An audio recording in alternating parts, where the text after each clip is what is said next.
സ്വകാര്യ ബസ് മേഖലയിൽ രൂക്ഷമായ പ്രതിസന്ധിയും സർക്കാരിന്റെ സ്വകാര്യ മേഖലയിലെ വിരുദ്ധ നിലപാടുകളും കാരണം ദുരിതത്തിലായ ബസ് തൊഴിലാളികളുടെ തൊഴിൽ സുരക്ഷിതത്വം ഉറപ്പുവരുത്തണമെന്ന് ആവശ്യപ്പെട്ടുകൊണ്ട് CI2-ന്റെ നേതൃത്വത്തിൽ മുണ്ടക്കയം ബസ് സ്റ്റാൻഡിൽ പ്രതിഷേധ ധർണ സംഘടിപ്പിച്ചു. ധർണ CI2 ജില്ലാ ജോയിന്റ് സെക്രട്ടറി K. രാജേഷ് ഉദ്ഘാടനം ചെയ്തു. കേരളത്തിലെ ബഹുജന സാമാന്യ വിഭാഗം പ്രതീക്ഷിച്ചു. ആ അദ്ദേഹം മുഖ്യമന്ത്രിയായപ്പോൾ വാക്കല്ലേ പ്രധാനമെന്ന വാചകങ്ങളൊക്കെ നിരന്തരമായി പറയുന്ന ആളായി മാറിയല്ലോ.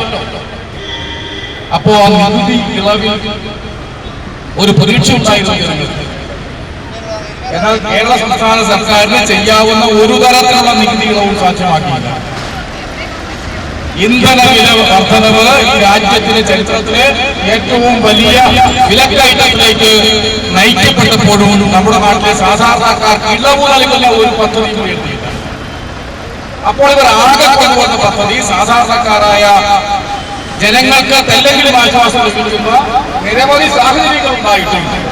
പെട്രോളിന്റെയും ഡീസലിന്റെയും നികുതി വർധനവ് സാധ്യമാക്കിയില്ല. നിത്യോപയോഗ സാധനങ്ങളുടെ സപ്ലൈകോ അടക്കമുള്ള മാർഗം ഉപയോഗിച്ചുകൊണ്ട് നിത്യോപയോഗ സാധനങ്ങളുടെ വിലക്കുറവ് ഉറപ്പുവരുത്തുവാൻ കഴിഞ്ഞില്ല. നിരന്തരമായി നിത്യോപയോഗ സാധനങ്ങളുടെ വില വർധനവിൽ ഇടപെടുവാൻ സർക്കാർ തയ്യാറായില്ല. പിന്നെ ആകെ തെരഞ്ഞെടുപ്പ് വാഗ്ദാനത്തിന്റെ ഭാഗമായി സ്ത്രീകൾക്ക് ഒരു സൗജന്യം പ്രഖ്യാപിച്ചു. അതുകൊണ്ട് തന്നെ ഈ നിത്യോപയോഗ സാധനങ്ങളുടെ വില വർധനവും അനുദിനം വർദ്ധിക്കുന്ന ഇന്ധന വില വർധനവും പാചകവാതക വില വർധനവും ഒക്കെ നിരന്തരമായി സംഭവിക്കുന്ന നാട്ടിൽ പാവപ്പെട്ട സാധാരണക്കാരായ ജനങ്ങൾക്ക് പ്രഖ്യാപിക്കുന്ന ഏതൊരു ഇളവും എതിർക്കേണ്ടതാണ്.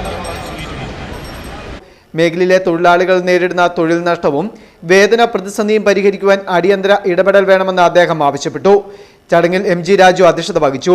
PS Surendran, CV Anilkumar, KN Somarajan, PK Pradeep, KT Sanal, Roy Aneesh തുടങ്ങിയവർ പ്രസംഗിച്ചു.